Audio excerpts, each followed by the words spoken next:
Hello everyone, welcome to my our channel. আমি অঙ্গনা। আমি তোমাদের আজকে ছোট্ট একটা ব্লগ তোমাদেরকে শেয়ার করব। হ্যাঁ, আজকের আমি সারাদিন কি করলাম আর কীভাবে সারাদিনটা কাটো সেটাই তোমাদেরকে আজকে শেয়ার করব। তো ফার্স্টে ঘুম থেকে উঠে ব্রেকফাস্ট করে ফ্রেশ হয়ে ঘরে সব কাজগুলো কমপ্লিট হয়ে এই দেখো বাপি নিয়ে এসছে মাছ।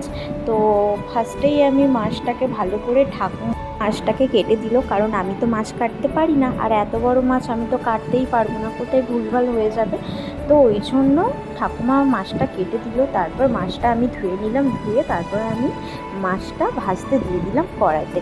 আজকে করব মাছের তরকারি, উচ্ছে আলু দিয়ে একটু ভাজার মতন করব। তারপর আর কিছু করব না। এত গরম, তো এত গরমের মধ্যে আর ভালোও লাগছে না কিছু করতে। তো এত রান্নাবান্না করার পর তারপরে দুপুরে খাওয়া দাওয়া হয়ে গেল। আর এই দেখো আমি ঘুরতে বেরিয়েছি। বাড়িতে বসে বসে এত বোর ফিল করছিলাম। আমি কিন্তু আমার হাজব্যান্ডকে বলিও নি যে আমি আজকে ঘুরতে যাবো। হঠাৎ ও তাড়াতাড়ি বাড়ি চলে আসলো, এসে বললো চলো একটু বেরোনো যাক। ওরও একটু বোরিং লাগছিল, ওই জন্য তাড়াতাড়ি বাড়ি চলে আসলাম। আর আমি রেডি সেডি হয়ে বেরিয়ে পড়লাম। শোনো, তাড়াতাড়ি বাড়ি চলে এসছে, এসে আমাকে বললো চলো রেডি হও আর আজকে একটু বেরোবো। তো আমি বললাম কোথায় যাবে, বলে চলোই না। হচ্ছে গাইস কল্যাণী রোড। হ্যাঁ, আশা করছি যাদের সোদপুর বারাসাত যাদের বাড়ি তারা খুব ভালো করেই চিনবে এই রোডটা। তো যাই হোক, এই রোডটা এখনও কমপ্লিট হয়নি, কাজ চলছে গাইস। তো যাই হোক, তো আমি যাচ্ছি আর এই প্রাকৃতিকটা ফিল করছি, আর ভীষণ ভালোও লাগছে। সারাক্ষণ ঘরে থাকতে থাকতে আমার নিজেরও বোরিং লাগছিল। তো বাই দ্য ওয়ে, আজকেরও এরকমভাবে ঘুরতে নিয়ে গেল আমাকে কিছু না জানিয়ে। হঠাৎ করে একটা গেলে না বেশ ভালোই লাগে, আর আগে দিয়ে যদি কোনো প্ল্যানিং করি সেটা সাকসেস হয় না। তো যাই হোক, হঠাৎ করে ঘুরতে বেরালাম, যেই বলা সেই ঘোরা। তো যাই হোক, ঘুরতে গিয়ে এত ভালো লাগছে। আর দেখো গাইস, আমি এই রোডটাকে দেখাচ্ছি। তো যাই হোক, আমার তো ভীষণ খুব ভালো লাগছে। তো এই প্রাকৃতিকটাকে ফিল করছি। এত সুন্দর বাড়ির ভেতরে এত বোর লাগছিল, তারপর হঠাৎ ঘুরতে বেরোবো, আমার তো ভীষণই মজাও লাগছে আর খুব ভালোও লাগছে। তো ফাইনালি আমরা রাস্তা দিয়ে যাচ্ছি। তো তারপর দেখার তোমার দাদা ভাই, উফ কি বলবো, আমি যতবার বলছি কোথায় নিয়ে যাচ্ছ, ওর তো মুখে একটাই কথা, আরে বাবা চলোই না, যেখানটাই নিয়ে যাব আশা করছি তোমার বেশ ভালোই লাগবে। আমিও ওজন বোর হয়ে ওকে বললাম ঠিক আছে, তোমাকে বলতে হবে না। আমিও বাইকের মধ্যে চুপ হয়ে গেলাম, আর বেশি কথা বলিনি। আমি শুধু ওয়েট করছিলাম ও কোথায় নিয়ে যাচ্ছে, আমি সেটাই দেখতে চাই। তো যাই হোক গাইস, তারপর তো আমি একা একা দুটো কানে হেডফোন দিয়ে গানটা শুনছি। আর হ্যাঁ, আবহাওয়াটা দেখো গাইস কতটা সুন্দর।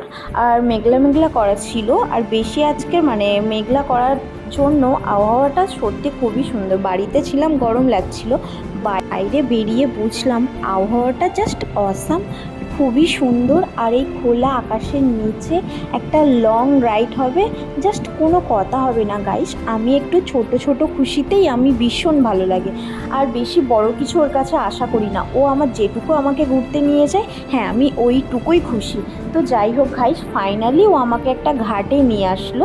তো যাই হোক, ঘাটে এসে আমি বসলাম। বসার পর ওকে আমি কিছুদিন আগে বলছিলাম অনেক দিন ঘাটে যাওয়া হচ্ছে না, তো তুমি একদিন নিয়ে যাবে। আর ভাবতেও পারিনি ও আজকে এরকম কিছু না বলে এরকম ঘাটে নিয়ে আসবে। আমার তো বেশ ভালোই লাগছিল। তারপর ও তো একটু গরম, এখানে এত লোকজন বসেছিল যে কি বলবো, সবাই যে যার, বেশিরভাগটা কাপেলরা বেশিরা বসেছিল। তো সবাই যে যার মতন গল্প করছে, আর আমি আর ও তো বক করছে, আর গরমও লাগছে।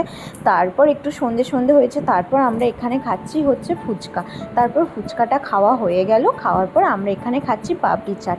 তারপর পাপড়ি চাট খাওয়া হয়ে আমরা বাড়ি চলে এসেছি, আর সব ক্লিপগুলো আর নেওয়া হলো না। তারপর আমি সন্ধ্যার দিকে একটু মা কি রান্নাবান্না করতে বললো, তো আমি একটু পরেই করছি সেটা মাকে বললাম। বলে আমি ব্যালকনিতে বসে বসে এই চাঁদটাকে দেখছি। আর গাইস দেখো কত সুন্দর লাগছে সত্যি। ঘরে থাকলেই চারটে দেওয়ালের মধ্যে একটা অন্যরকম, আর যখন খোলা আকাশের নিচে থাকি তখন আর একটা অন্যরকম। সত্যি পৃথিবীটা কতটাই সুন্দর, কতটাই দারুণ। আর আজকের আর একটা কথা বলি গাইস, সবাই ভাববে যে আমি একটু বেশি বকবক করছি। না, আজকে তোমাদের কাছে আর একটা কথা আমি শেয়ার করি। অনেক পরিস্থিতির মাঝখানে অনেক কিছুই হবে, সেটাকে পরিস্থিতি সব কিছু মানিয়ে নিলেই হচ্ছে একটা লাইফ। হ্যাঁ, সবাই যে সুসাইড করে আরও অনেক কিছু করে, আমি এইটুকু বলবো সহ্য সহ্য যে করে, যে রয় সে সয়।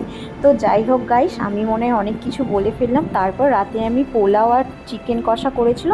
হ্যাঁ, তোমরা ভাবছো যে এইটা আমি করেছি এই রান্নাটা, না একদম না, এটা আমার করেছে হচ্ছে আমার হাজব্যান্ড। তো যাই হোক, আমি ওর হাতে ভিতে একটু হেল্প করে দিয়েছি, রান্না বান্না ক্রেডিটটা টোটালি করেছে ও। যদি আজকের ভিডিওটা ভালো লেগে থাকে, like comment share guys, tata.